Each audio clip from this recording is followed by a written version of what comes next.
Hello world, I'm Robin Catling and this is Write On. Join me in my author journey as I delve into the craft of writing, bringing you tools, tips and lessons learned the hard way so you don't have to.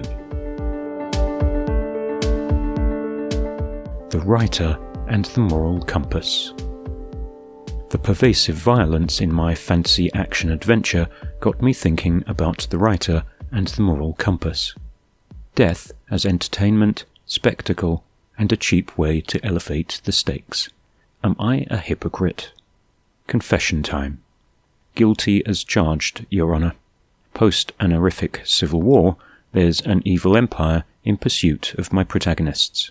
Book 1 of my not very epic fantasy series has brawls, ambushes, 4 skirmishes, and a set-piece battle. I'm not going to add up the total body count, but in my defence, it's remarkably restrained for the genre. Then I do it all again in Book 2. Book 3 turns the tables. We're on a mission to assassinate the Emperor.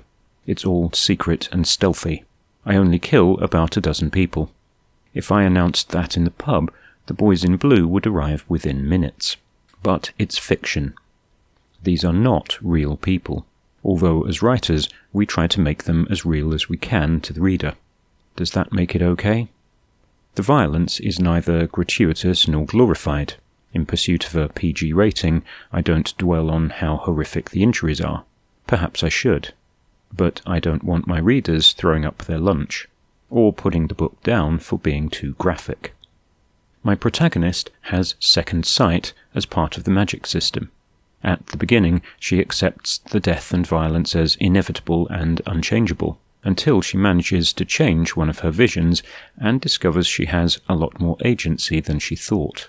She might have saved a lot more lives had she known. She still doesn't have a lot of regret for the bad guys though, because they're bad and she's mad as hell.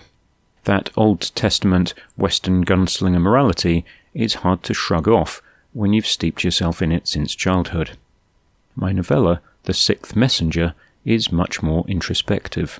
My protagonist is a priestess, brought up on New Testament values, but sent on dangerous missions with very Old Testament orders.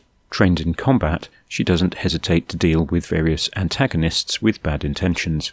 She's aware of the stain each violent episode leaves behind, and wants a different life. Cliché alert.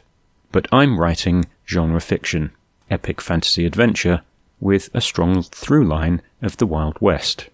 Some of Erin's takedowns I think are both realistic and cool.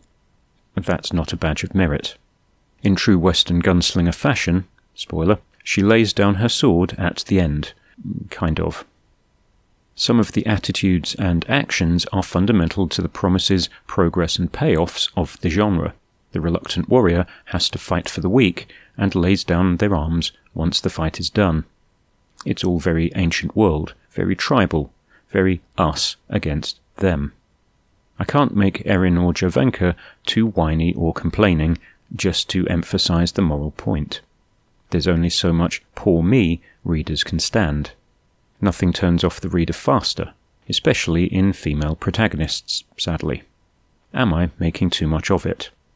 I'd like to think I adhere to a higher moral code, but I've seen enough of the world to know the thin veneer of civilization rubs off very quickly. So I can justify a nasty fight breaking out within a couple of paragraphs, can't I? What would Jane Austen have written in my genre? It's a ridiculous question. Meanwhile, in the real world, that belligerent 1 a.m. Sunderland drunk I mentioned last time, I'd have put him down with extreme prejudice, out of pure self-preservation. Fortunately, I didn't have to, or this piece might come from Durham jail. Does that make me a hypocrite? Absolutely. Am I comfortable with that? No. What can I do about it? I'm not a person of faith. I don't go to confession. I just write it down, and then go plot another sword fight. It's all a murky shade of grey.